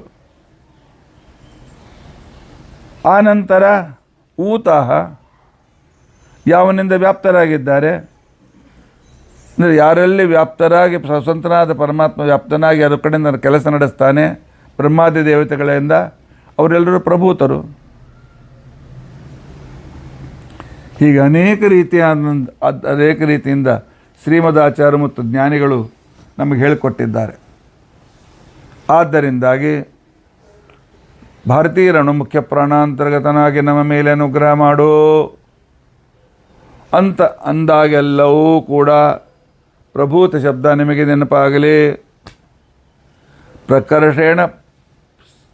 ಪ್ರಕೃಷ್ಟೇನ, ಅತ್ಯಂತ ಶ್ರೇಷ್ಠನಾಗಿರ್ತಕ್ಕಂಥ ವಾಯುದೇವರಲ್ಲಿ ಭೂತನಾಗಿ ಸ್ಥಿರನಾಗಿ ಇದ್ದುಕೊಂಡು ನಮ್ಮ ಮೇಲೆ ಅನುಗ್ರಹ ಮಾಡ್ತಾನೆ. ಆದ್ದರಿಂದ ಪರಮಾತ್ಮ ಭಾರತೀಯರ ಮುಖ್ಯ ಪ್ರಾಣಾಂತರ್ಗತ ಶ್ರೀ ವೆಂಕಟೇಶ ಪ್ರಿಯತಾಂ ಪ್ರಿಯತೋ ಭವತು.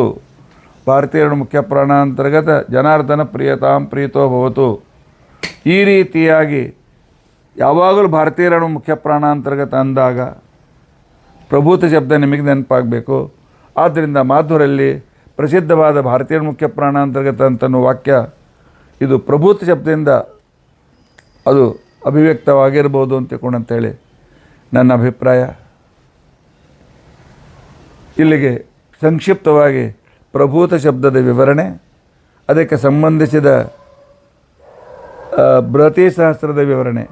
ತ್ರಿಶ್ವಾ ರೋಚನೆ ದಿವಃ ಸುತಸ್ತೇನ ಉಪಯಾಹಿ ಸುತಸ್ತೆ ಸೋಮ ಉಪಯಾಹಿ ಯಜ್ಞಂ ಮಸ್ತ್ವಾನದಂ ಪುರುವಾರಂ ಅಘಾಯ ಮಮ್ವಿಷ್ಟ ಇಂದ್ರ ವಿಜುರಃ.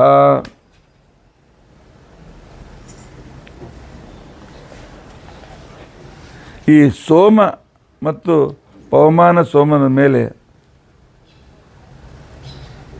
ನನ್ನ ಹಿರಿಮಗಳಿಗೆ ಬಹಳ ಪ್ರೀತಿ.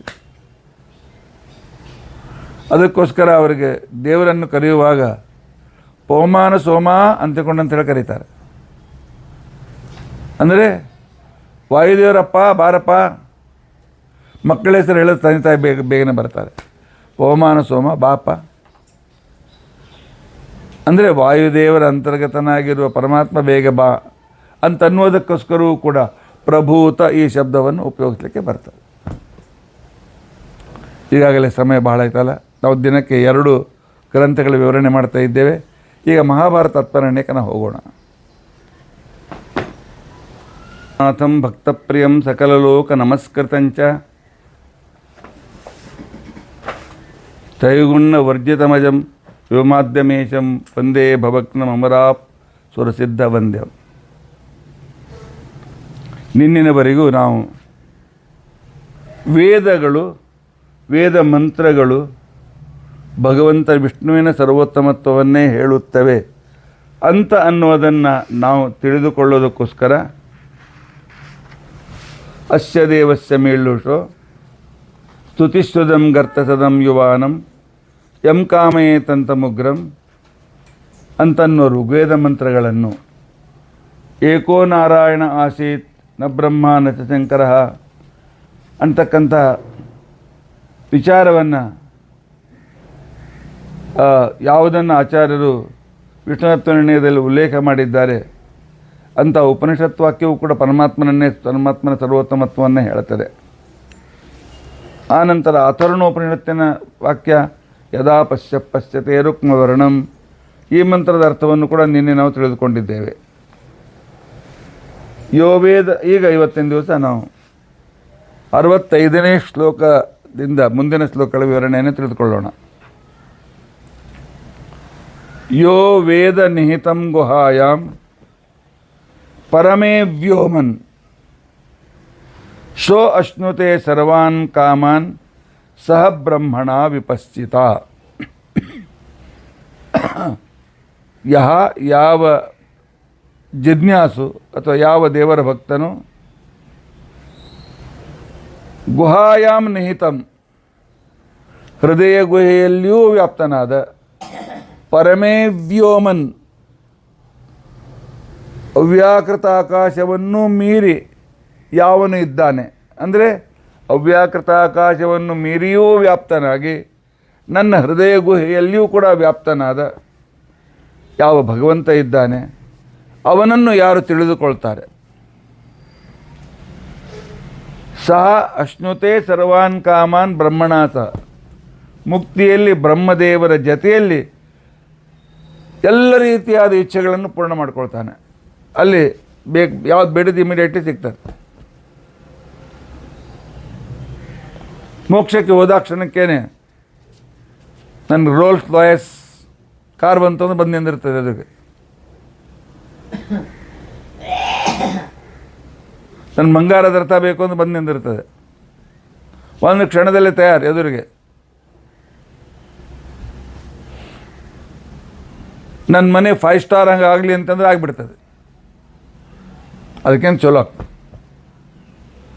ಸಹ ಅಶ್ನುತೆ ಸರ್ವಾನ್ ಕಾಮಾನ್, ಎಲ್ಲ ಸ್ವರೂಪ ಸುಖಗಳನ್ನು ಅವನು ಅನುಭವಿಸ್ತಾನೆ. ಜೊತೆಗೆ ಬ್ರಹ್ಮದೇವರು ಇರ್ತಾರೆ. ಬ್ರಹ್ಮದೇವರು ಜೊತೆಗಿದ್ದು ಇನ್ನು ಪರಮಾತ್ಮನ ದರ್ಶನವಂತ ಹಾಗೆ ಆಗ್ತದೆ ಅಂತ ಅನ್ನುವ ಮಾತು ಇದು ತೈತ್ತರೀಯ ಉಪನಿಷತ್ನಲ್ಲಿ ಬಂದಿರತಕ್ಕಂಥ ಮಾತು. ಅಂದರೆ ವಿಷ್ಣು ಸರ್ವೋತ್ತಮತ್ವವನ್ನು ತೈತ್ತರೀಯ ಉಪನಿಷತ್ತು ಕೂಡ ಹೇಳ್ತಾರೆ. ಆನಂತರ ಋಗ್ವೇದದ ಒಂದು ಮಂತ್ರ, ಪ್ರಘಾನ್ವಸ್ಯ ಮಹತೋ ಮಹಾನಿ ಸತ್ಯಾಸತ್ಯಸ್ಯ ಕರ್ಣಾನಿ ಓಚಂ. ಪ್ರಘಾನ್ವಸ್ಯ ಮಹತೋ ಮಹಾನಿ,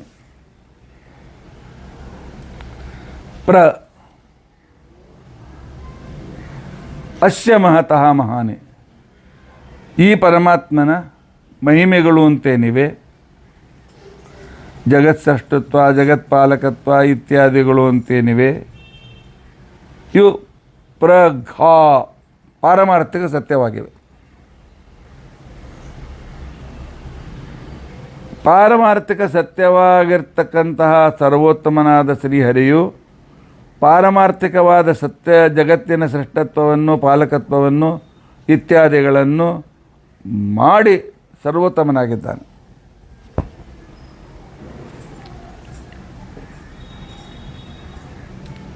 ಆನಂತರ ಈ ರೀತಿಯಾಗಿ ಹೇಳುವ ಸ್ತೋತ್ರ ಮಾಡುವ ಇಂದ್ರನಿಗೆ ಸತ್ಯಾಸತ್ಯಸ್ಯ ಕರ್ಣನಾನಿ ಓಚಂ, ಎಲ್ಲ ಇಂದ್ರಿಯಗಳು ಕೂಡ ಅತ್ಯಂತ ಸತ್ಯವಾಗಿವೆ ಅಂತ ತಿಳ್ಕೊಂಡಂತೇಳಿ ಈ ಮಂತ್ರ ತಿಳಿಸ್ಕೊಡ್ತದೆ.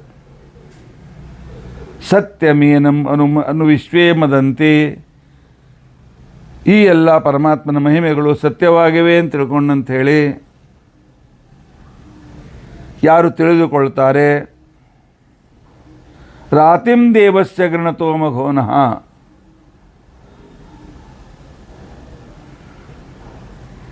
ಇಂದ್ರ ಬಲಿಯನ್ನು ಸೋಲಿಸುವಂತೆ ಮಾಡಿ ಅವನಿಗೆ ಎಲ್ಲ ಲೋಕಗಳನ್ನು ತಿರುಗಿ ಕೊಟ್ಟಿರ್ತಕ್ಕಂಥ ಈ ಪರಮಾತ್ಮನ ಮಹಿಮೆಯನ್ನು, ಈ ಸತ್ಯವಾದ ಮಹಿಮೆಯನ್ನು ನಾವು ಸ್ಮರಣೆ ಮಾಡಿದರೆ ಪರಮಾತ್ಮ ನಮ್ಮ ಅಭೀಷ್ಟಗಳನ್ನು, ಪಾರಮಾರ್ಥಿಕ ಬೇಡಿಕೆ ಮೋಕ್ಷವನ್ನು ಪೂರೈಸ್ತಾರೆ.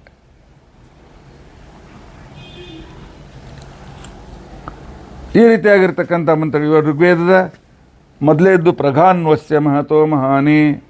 ಈ ಮಂತ್ರ 2ನೇ ಮಂಡಲದ 15ನೇ ಸೂಕ್ತದ ಮೊದಲನೇ ಮಂತ್ರ. ಆನಂತರ ಸತ್ಯಮೇನಮನು ವಿಶ್ವೇ ಭಂತಿ. ಇದು ಋಗ್ವೇದ 4ನೇ ಮಂಡಲದ 17ನೇ ಸೂಕ್ತದ 5ನೇ ಮಂತ್ರ.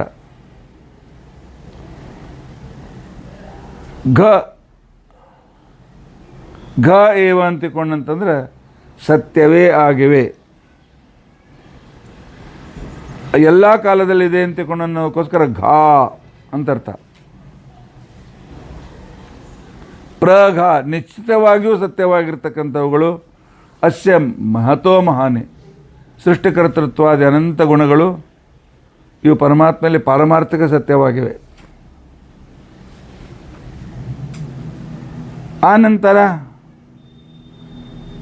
ಸತ್ಯಾಸತ್ಯಸ್ಯ ಕರ್ಣಾನಿ ಓಚಂ. ಪರಮಾತ್ಮನ ಸತ್ಯವಾದ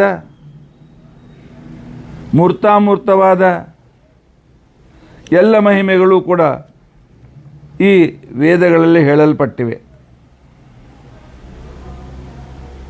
ಸತ್ಯಮೇನಂ ಅನುವಿಶ್ವೇ ಮದಂತಿ. ಪರಮಾತ್ಮನನ್ನು ಸತ್ಯ ಅಂತ ತಿಳ್ಕೊಂಡಂತೇಳಿ ಜಗತ್ತು ತಿಳಿದುಕೊಳ್ಳುತ್ತದೆ. ಯಾವುದು?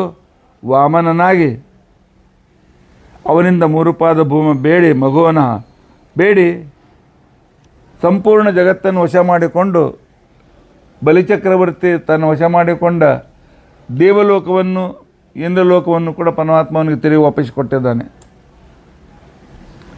ಇಂಥ ಸಾಮರ್ಥ್ಯ ಇರತಕ್ಕಂಥವನು ಪರಮಾತ್ಮ.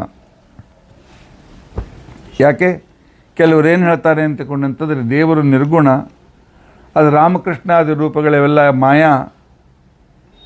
ಮಾಯಾರೂಪವಾಗಿರ್ತಕ್ಕಂಥವುಗಳು ಅಂತನ್ನುವ ವಿಚಾರವರು ಹೇಳ್ತಾರೆ. ಆದರೆ ಈ ವೇದ ಮಂತ್ರ ಹೇಳ್ತದೆ ಘಾ ಅಂದರೆ ಸತ್ಯ ಅಂತ ಅರ್ಥ. ಪರಮಾತ್ಮನ ಮಹತೋಮಹಿಯಾನಿ ಎಲ್ಲ ಮಹಿಮೆಗಳು ಸತ್ಯವೇ ಆಗಿವೆ. ಮೂರ್ತಾಮೂರ್ತವಾಗಿರ್ತಕ್ಕಂಥ ಈ ಜಗತ್ತಿನ ಬಗ್ಗೆಯೂ ಹೇಳಿದ್ದೇನೆ. ಎಲ್ಲ ಕಡೆಯಲ್ಲೂ ವ್ಯಾಪ್ತನಾಗಿರ್ತಕ್ಕಂಥ ಪರಮಾತ್ಮನ ಉಪಾಸನೆಯನ್ನು ಮಾಡು. ಸತ್ಯಂ ಏನಂ ಅನುಮದಂತೆ ವಿಶ್ವಾಹ. ವಿಶ್ವಾಹ ಜಗತ್ತಿನ ಎಲ್ಲ ದೇವತೆಗಳು ಏನಂ ಅನು ಸತ್ಯಮೇವಂ ವದಂತಿ. ಪರಮಾತ್ಮನೂ ಸತ್ಯ, ಪರಮಾತ್ಮನ ಕ್ರಿಯೆಗಳು ಸತ್ಯ, ಪರಮಾತ್ಮನ ಸೃಷ್ಟ್ಯಾದಿಗಳು ಸತ್ಯ ಅಂತ ತಿಳ್ಕೊಂಡಂಥೇಳಿ ಹೇಳುತ್ತೇವೆ. ಯಾವ ಪರಮಾತ್ಮ ಇಂದ್ರನಿಗೆ ಮತ್ತೆ ಪುನಃ ಇಂದ್ರಲೋಕವನ್ನು ಗೆದ್ದು ಅವನಿಗೆ ವಾಪಸ್ ಕೊಟ್ಟ ಅಂಥ ಪರಮಾತ್ಮ. ಇಂಥ ಪರಮಾತ್ಮನ ಅನುಗ್ರಹ ನಮ್ಮ ಮೇಲೆ ಆಗಲಿ ಅಂತ ತಿಳ್ಕೊಂಡಂತೇಳಿ ಕೇಳ್ಕೊಳ್ತಾ ಇದ್ದಾರೆ. ಯಚ್ಚಿಕೇತ ಸತ್ಯಮಿತ್ತನ್ನಮೋಘಂ ವಸುಸ್ಪಾರ್ಹಂ ಉತ ಜೇತೋ ತದಾತ. ಆನಂತರ ಇನ್ನು ವೇದ ಮಂತ್ರವನ್ನು ಮತ್ತೆ ಪುನಃ ಹೇಳ್ತಾರೆ. ಏನು ಅಂತ ತಿಳ್ಕೊಂಡಂತಂದರೆ ಯಚ್ಚಿಕೇತ ಪರಮಾತ್ಮ ಋಗ್ವೇದದ 10ನೇ ಮಂಡಲದ 55ನೇ ಸೂಕ್ತದ 6ನೇ ಮಂತ್ರ. ಪರಮಾತ್ಮ ಯತ್ ಚಿಕೇತ ಏನೇನು ಜಗತ್ತನ್ನು ಸೃಷ್ಟಿ ಮಾಡಿದ್ದಾನೆ ಸತ್ಯಮಿತ್ ಅದು ಸತ್ಯವೇ ಆಗಿದೆ. ನಮೋಘಂ ವ್ಯರ್ಥ ಅಲ್ಲ, ಸುಳ್ಳಲ್ಲ.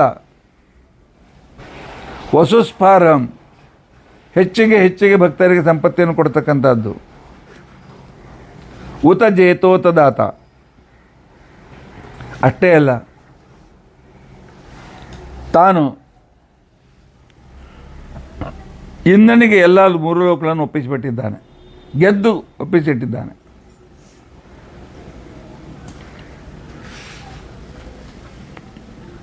ಸತ್ಯಸ್ಸು ಅಸ್ಯ ಮಹಿಮಾ, ಇವನ ಮಹಿಮಾ ಸತ್ಯ.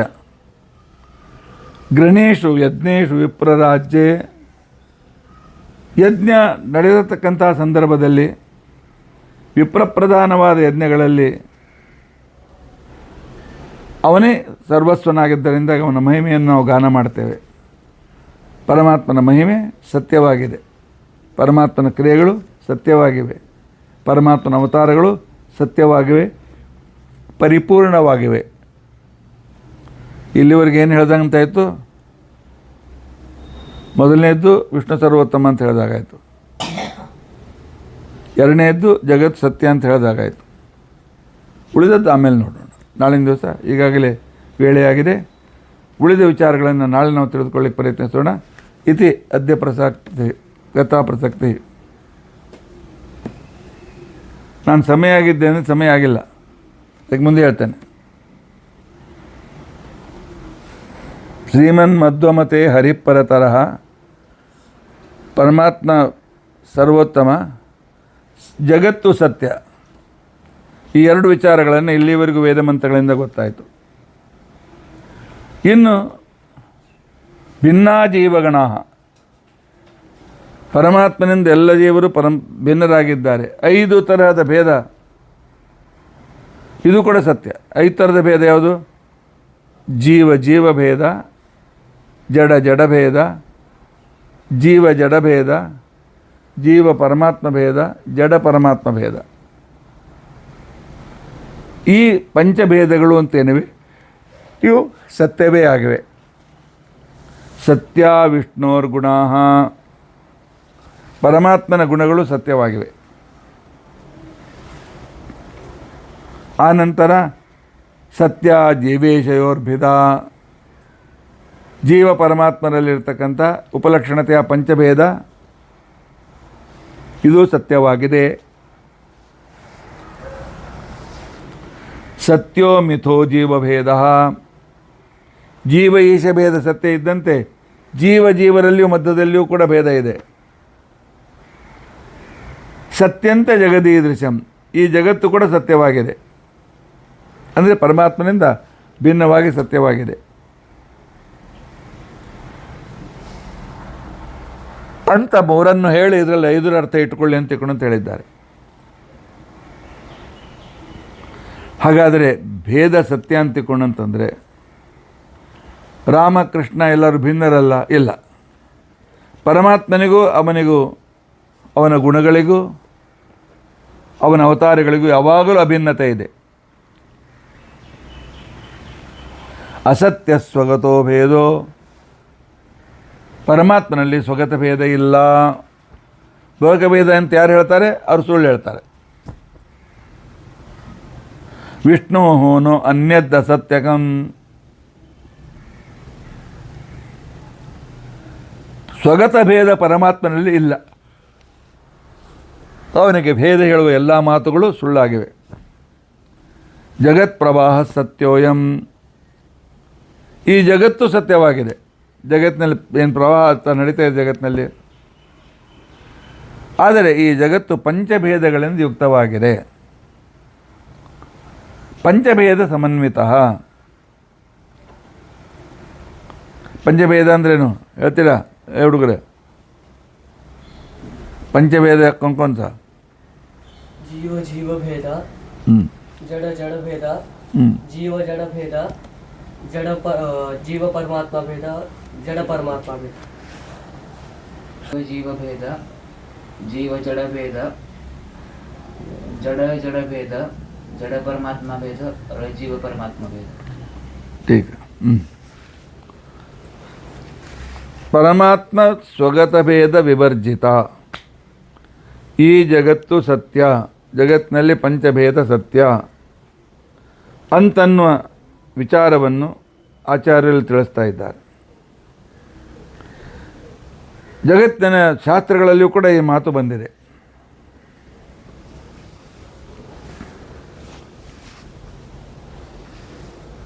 ಇನ್ನು 5 ಭೇದಗಳು ಯಾವುವು? ಜೀವೇಶಯೋರ್ಭಿದ ಚೈವ, ಜೀವ ಈಶ ಭೇದ.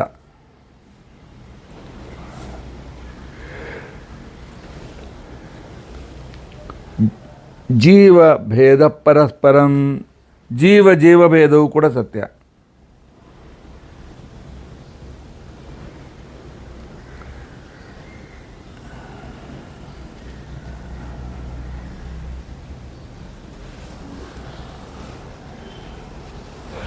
ಶಯೋರ್ಜಡಾನಾಂಚ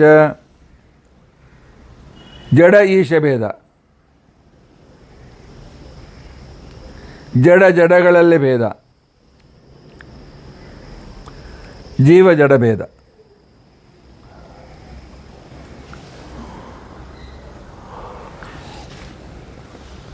ಜೀವೇಶಯೋರ್ಭಿದಾ ಚೈವ ಜೀವಭೇದ ಪರಸ್ಪರಂ ಜಡೇಶಯೋರ್ಜಡಾನಾಂಚ ಜಡಭೇದ ವಿಧಾ ತಥಾ. ಮತ್ತು ಆಚಾರ್ಯ ಹೇಳ್ತಾರೆ ಪಂಚಭೇದ ಇಮೇ ನಿತ್ಯಾಹ. ಈ ಏನು ಕ್ರಮ ಇದೆ, ಜೀವ ಪರಮಾತ್ಮ ಭೇದ, ಜಡ ಪರಮಾತ್ಮ ಭೇದ, ಜೀವ ಜೀವ ಭೇದ, ಜಡ ಜೀವ ಭೇದ, ಜಡ ಪರಮಾತ್ಮ ಭೇದ ಇತ್ಯಾದಿ ಅಂತೇನಿವೆ, ಇವು ಯಾವಾಗಲೂ ಸತ್ಯವಾಗಿರ್ತಕ್ಕಂಥವುಗಳು. ಪಂಚಭೇದ ಇಮೇ ನಿತ್ಯ ಸರ್ವಾವಸ್ಥಾಸು. ಪ್ರಳಯ ಕಾಲದಲ್ಲಿಯೂ ಈ ಭೇದ ಇರ್ತದೆ, ಮೋಕ್ಷದಲ್ಲಿಯೂ ಈ ಭೇದ ಇರ್ತದೆ.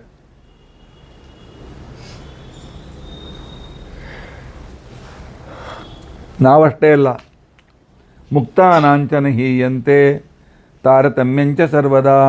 ಮುಕ್ತರಲ್ಲಿಯೂ ಕೂಡ ತಾರತಮ್ಯ ಇದೆ. ಅಲ್ಲಿ ಒಬ್ಬ ಜಡ ಹುಲ್ಲಿನ ರೂಪದಿಂದ ಮೋಕ್ಷಕ್ಕೆ ಹೋಗಿದ್ದಾನೆ, ಅವನಿಗೂ ಬ್ರಹ್ಮನಿಗೂ ಭೇದ ಇದೆ.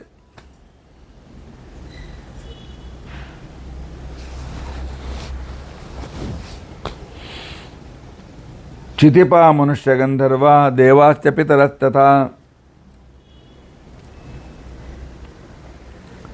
ಇನ್ನು ತಾರತಮ್ಯವನ್ನು ಹೇಳ್ಕೊಡ್ತಾರೆ, ಕಕ್ಷಾ ತಾರತಮ್ಯ.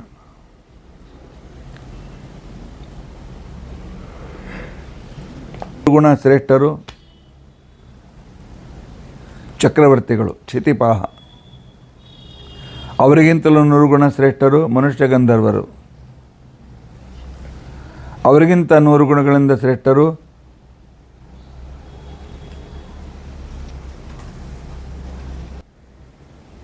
ಅವರಿಗಿಂತ 100 ಗುಣದಿಂದ ಶ್ರೇಷ್ಠರು ಆಜಾನಜರು, ಅವರಿಗಿಂತ 100 ಗುಣ ಶ್ರೇಷ್ಠರು ಕರ್ಮಜರು,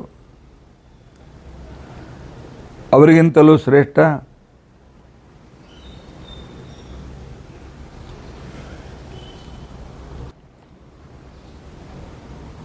ಆಜಾನಜರು, ಅವರಿಗಿಂತ ಕರ್ಮಜರು,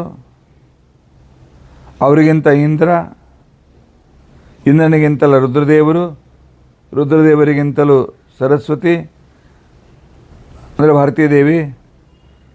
ಭಾರತೀಯ ದೇವಿಗಿಂತಲೂ ಶ್ರೇಷ್ಠರಾಗಿರ್ತಕ್ಕಂಥವರು ಬ್ರಹ್ಮದೇವರು ಪರಮಾತ್ಮ. ಈ ರೀತಿಯಾಗಿ ಸಂಕ್ಷೇಪದಲ್ಲಿ ಈ ಕಕ್ಷಾ ತಾರತಮ್ಯವನ್ನು ಕೂಡ ಶ್ರೀಮದ್ ಆಚಾರ್ಯ ನಮಗೆ ತೋರಿಸಿಕೊಟ್ಟಿದ್ದಾರೆ. ಇಷ್ಟು ಭೇದ ಇದ್ದರೂ ಕೂಡ ಏಕೋ ಬ್ರಹ್ಮಾಚ ವಾಯುಷ್ಯ, ಬ್ರಹ್ಮದೇವರು ಮತ್ತು ವಾಯುದೇವರಲ್ಲಿ ಯಾವ ಅಂತರವೂ ಇಲ್ಲ.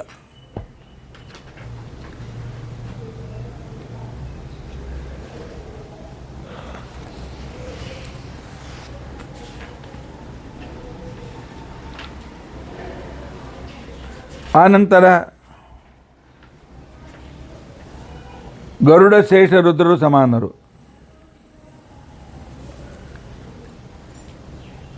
ಇವರೆಲ್ಲರಿಗಿಂತಲೂ ಶ್ರೇಷ್ಠ ವಾಯುದೇವರು.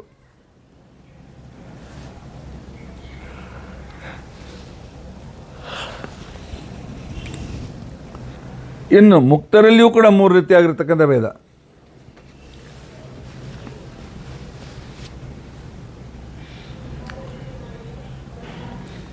ಮುಕ್ತರಿಗಿಂತ ವಾಯುದೇವರು ಶ್ರೇಷ್ಠ, ಅಂದರೆ ವಾಯುಬ್ರಹ್ಮರು ಶ್ರೇಷ್ಠ. ಅವರಿಗಿಂತಲೂ ಸಹಸ್ರ ಗುಣಿತಾ ಗುಣೇ, ಅನಂತ ಗುಣಗಳಿಂದ ಯುಕ್ತನಾಗಿರ್ತಕ್ಕಂಥ ಪರಮಾತ್ಮ, ಅವನು ಅನಂತ ಗುಣ. ಕಶ್ಚಿತ್ ತತ್ಸಮ, ಯಾರು ಅವನ ಸಮಾನರೂ ಸಾಧ್ಯವಿಲ್ಲ, ಅವನಿಗಿಂತ ಉತ್ತಮರೂ ಈ ಜಗತ್ತಿನಲ್ಲಿಲ್ಲ. ಮುಕ್ತರಲ್ಲಿಯೂ ಕೂಡ ವಾಯುದೇವರು ಶ್ರೇಷ್ಠರು, ಅವಳಿಗಿಂತ ಲಕ್ಷ್ಮೀ ಶ್ರೇಷ್ಠಳು, ಅವರಿಗಿಂತ ಪರಮಾತ್ಮ ಶ್ರೇಷ್ಠ. ಅಲ್ಲಿಯೂ ಈ ತಾರತಮ್ಯ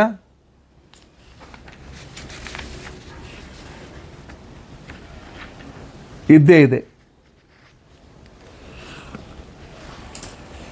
ಇಷ್ಟೆಲ್ಲ ಹೇಳ್ತಿರಲ್ಲಪ್ಪ, ಇದಕ್ಕೆ ಪ್ರಮಾಣ ಏನು ಅಂತ ಕೇಳಿದ್ದಕ್ಕೆ ಆಚಾರ್ಯ ಹೇಳ್ತಾರೆ, ಇತ್ಯಾದಿ ವೇದವಾಕ್ಯಂ, ಈ ರೀತಿಯಾದ ವೇದವಾಕ್ಯಗಳು, ಪುರಾಣ ವಾಕ್ಯಗಳು, ಉಪನಿಷತ್ತು ವಾಕ್ಯಗಳು ವಿಷ್ಣೋರುತ್ಕರ್ಷಮೇವ, ವಿಷ್ಣು ಸರ್ವೋತ್ತಮತ್ವವನ್ನು ಹೇಳುತ್ತವೆ. ಇಲ್ಲಿ ವಿಶೇಷವಾಗಿರ್ತಕ್ಕಂಥ ಮಹಾತಾತ್ಪರ್ಯ. ಯಾಕೆ ಪರಮಾತ್ಮ ಭಗವದ್ಗೀತೆಯಲ್ಲಿ ಹೇಳಿದ್ದಾನೆ, ಯೋಮಾಮೇವ ಅಸಂ ಇದಂ ಜಾನಾತಿ ಪುರುಷೋತ್ತಮಂ, ನನ್ನನ್ನು ಪುರುಷೋತ್ತಮ ಅಂತ ತಿಳ್ಕೊಂಡಂತೆ ಯಾರು ತಿಳಿದುಕೊಳ್ತೀರಿ, ಆ ರೀತಿಯಾಗಿ ಉಪಾಸನೆ ಮಾಡ್ತೀರಿ, ನಾನು ಸರ್ವೋತ್ತಮ ಅಂತೇಳಿ ಉಪಾಸನೆ ಮಾಡ್ತೀರಿ, ಅಂಥವರು ಅವರಿಗೆ ಮೋಕ್ಷ ಕೊಡ್ತೇನೆ, ಅವ್ರು ನನ್ನ ಜೊತೆಗೆ ಬರ್ತಾರೆ ಅಂತ ತಿಳ್ಕೊಂಡಂತೇಳಿ ಪರಮಾತ್ಮ ಹೇಳ್ತಾನೆ. ಯೋಮಾಮೇವ ಸಮೂಢಂ ಜಾನಾತಿ ಪುರುಷೋತ್ತಮಂ ಸರ್ವವಿದ್ ಭಜತಿ ಮಾಂ ಅಂತ ತಿಳ್ಕೊಂಡಂತೇಳಿ ಭಗವದ್ಗೀತೆಯಲ್ಲಿ ಭಾಳ ಸ್ಪಷ್ಟವಾಗಿ ಮಾತನ್ನು ಹೇಳ್ತಾರೆ. ಅಂದರೆ ಇಲ್ಲಿಯವರೆಗೂ ಆಚಾರ್ಯರು ಹೇಳಿದ್ದಕ್ಕೋಸ್ಕರ ಭಗವದ್ಗೀತೆಯಲ್ಲಿ ಬಂದ ಯೋಮಾಮೇವ ಸಂವೇದಂ ಅಸಮ್ಮೂಢೋ ಜಾನಾತಿ ಪುರುಷೋತ್ತಮಂ ಸಸರ್ವವಿದ್ ಭಜತಿ ಮಾಂ ಸರ್ವಭಾವೇನ ಭಾರತ. ಪರಮಾತ್ಮ ಸರ್ವೋತ್ತಮ, ಎಲ್ಲರಿಗಿಂತಲೂ ಸರ್ವೋತ್ತಮ ಅಂತ ತಿಳ್ಕೊಂಡಂತೇಳಿ ಸ್ವಲ್ಪವೂ ಸಂಶಯವಿಲ್ಲದೆ ಯಾರು ನನ್ನನ್ನು ತಿಳಿದುಕೊಳ್ತಾರೆ ಅವರು ನನ್ನ ಎಲ್ಲ ರೀತಿ ಉಪಾಸನೆ ಮಾಡಿದಂತೆ ಅಂಥವರಿಗೆ ನಾನು ಮೋಕ್ಷ ಕೊಡ್ತೇನೆ, ನನ್ನ ಪ್ರೀತ್ಯಾಸ್ಪದರಾದ ಮೋಕ್ಷ ಕೊಡ್ತೇನೆ ಅಂತ ತಿಳ್ಕೊಂಡಂಥ ಮಾತನ್ನು ಪರಮಾತ್ಮನು ಅಶ್ಯೂರೆನ್ಸ್ ಕೊಟ್ಟು ಹೇಳಿದ್ದಾನೆ. ಆದ್ದರಿಂದಾಗಿ ಮಧ್ಯ ಸಿದ್ಧಾಂತ ಏನು? ವಿಷ್ಣು ಸರ್ವೋತ್ತಮ, ವಾಯು ಜೀವೋತ್ತಮ, ಜಗತ್ತು ಸತ್ಯ, ಜಗತ್ತಿನಲ್ಲಿ ಪರಸ್ಪರ ಭೇದ ಸತ್ಯ, ಪಂಚಭೇದ ಸತ್ಯ, ಆನಂತರ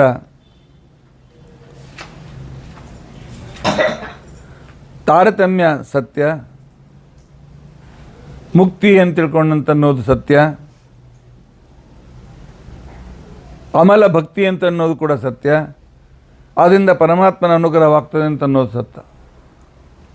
ಇದಕ್ಕೆ ಕೇವಲ ಅಂಧವಿಶ್ವಾಸ ಎಂದು ಒಪ್ಪೋ ಕಾರಣವಿಲ್ಲ.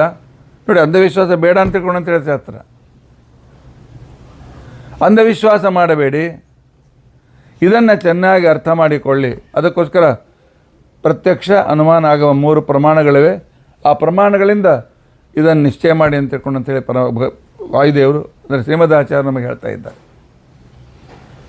ಅಂದರೆ ನವವಿಧ ಏನು ಮಧ್ವ ಸಿದ್ಧಾಂತ ಇದೆ, ಆ ಮಧ್ವ ಸಿದ್ಧಾಂತ ಇದು ಅತಿ ಸಂಕ್ಷಿಪ್ತವಾಗಿ ಬಂದ ಪರಿಪೂರ್ಣ ಸಿದ್ಧಾಂತ. ಇದನ್ನೇ ನಾವು ವಿಸ್ತಾರವಾಗಿ ಬೆಳೆಸ್ಕೊಳ್ತಾ ಹೋಗಬೇಕು. ಆದ್ದರಿಂದ ಶ್ರೀಮನ್ಮಧ್ವಮತೆ ಹರಿಪರಿತರ ಇದರ ಸಾರವನ್ನು ಆಚಾರ್ಯರು ತಮ್ಮ ಈ 5-6 ಶ್ಲೋಕಗಳಲ್ಲಿ ವೇದಮಂತ್ರಗಳಿಂದಲೂ ಶಾಸ್ತ್ರಮಂತ್ರಗಳಿಂದಲೂ ಸಿದ್ಧ ಮಾಡಿ ತೋರಿಸಿದ್ದಾರೆ. ಶ್ರೀಮದಾಚಾರ್ಯ ಎಲ್ಲೂ ಸಂಶಯವನ್ನು ಉಳಿಸೋದಿಲ್ಲ. ಆದ್ದರಿಂದಾಗಿ ಇದನ್ನು ನಾವು ತಿಳಿದುಕೊಂಡು ಭಗವಂತನ ಉಪಾಸನೆ ಮಾಡಿದರೆ ಪರಮಾತ್ಮ ಬೇಗನೆ ಒಲಿತಾನೆ, ಇದರಲ್ಲಿ ಯಾವ ಸಂದೇಹವಿಲ್ಲ.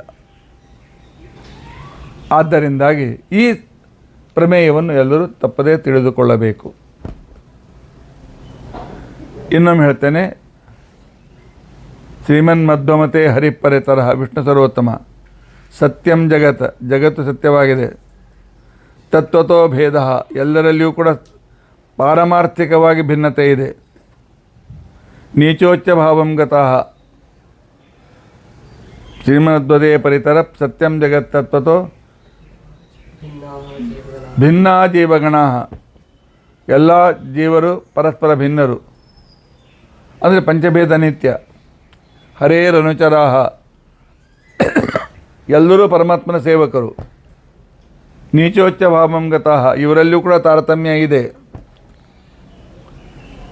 ಮುಕ್ತಿ ಅಂತಿಕೊಂಡಂತಂದರೆ ಪುನರ್ಜನ್ಮ ಇಲ್ಲದ, ದುಃಖವಿಲ್ಲದ, ಸ್ವರೂಪಭೂತ ಸುಖದ ಅನುಭವವೇ ಮುಕ್ತಿ. ಈ ಮುಖ್ಯ ಪ್ರಮೇಯಗಳನ್ನು ತಿಳಿಸುವ ಅದಕ್ಕೆ ಇರ್ತಕ್ಕಂಥ ಪರೀಕ್ಷಾ ಕಲ್ಲು, ಸಾಣೆಗಲ್ಲು ಅಂತಿಕೊಂಡಂತಂದರೆ ಪ್ರತ್ಯಕ್ಷ ಅನುಮಾನ ಆಗಮ ಪ್ರಮಾಣಗಳು. ಅವುಗಳಿಂದ ಈ ತತ್ವವನ್ನು ನಿಶ್ಚಯ ಮಾಡಿಕೊಳ್ಳಿ ಅಂತ ತಿಳ್ಕೊಂಡು ಅಂಥೇಳಿ ಆಚಾರ್ಯ ನಮಗೆ ತಿಳಿಸಿಕೊಡ್ತಾರೆ. ಉಳಿದ ವಿಚಾರ ಮುಂದೆ ಏನು ಹೇಳ್ತಾರೆ ಅಂತ ಅನ್ನೋದನ್ನು ತಿಳಿದುಕೊಳ್ಳೋಣ. ತಪ್ಪದೇ ಇವತ್ತು ಈ ಸಿದ್ಧಾಂತಗಳನ್ನು ಒಂದು ಪೇಪರ್ನಲ್ಲಿ ನೋಟ್ ಮಾಡಿಕೊಳ್ಳಿ. ನೋಟ್ ಮಾಡಿಕೊಂಡು ಆನಂತರ ಈ ತತ್ವಗಳನ್ನು ಮನನ ಮಾಡಲಿಕ್ಕೆ ನಾವು ಅನುಕೂಲ ಮಾಡೋಣ. ಉಳಿದ ವಿಚಾರ ನಾಳಿನ ದಿವಸ ನಾವು ತಿಳಿದುಕೊಳ್ಳಿ ಪ್ರಯತ್ನಿಸೋಣ. ಇತಿ ಅದ್ಯ ಕಥಾ ಪ್ರಸಕ್ತಿ. ಹರೇ ರಾಮ ರಾಮ ರಾಮ ಹರೇ ಹರೇ, ಹರೇ ಕೃಷ್ಣ ಕೃಷ್ಣ ಕೃಷ್ಣ ಹರೇ ಹರೇ.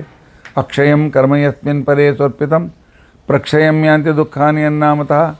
ಅಕ್ಷರೋ ಯೋಜರ ಸರ್ವದೇವಾಮೃತಃ ಕುಕ್ಷಿಗಮ್ಯಸ್ಯ ವಿಶ್ವಂ ಸದಾಜಾಧಿಕಂ ವೀಣಯಾಮೋ ವಾಸುದೇವಂ ದೇವತಾಮಂಡಲ ಖಂಡಮಂಡಲಂ. ಶ್ರೀಕೃಷ್ಣಾರ್ಪಣಮಸ್ತು.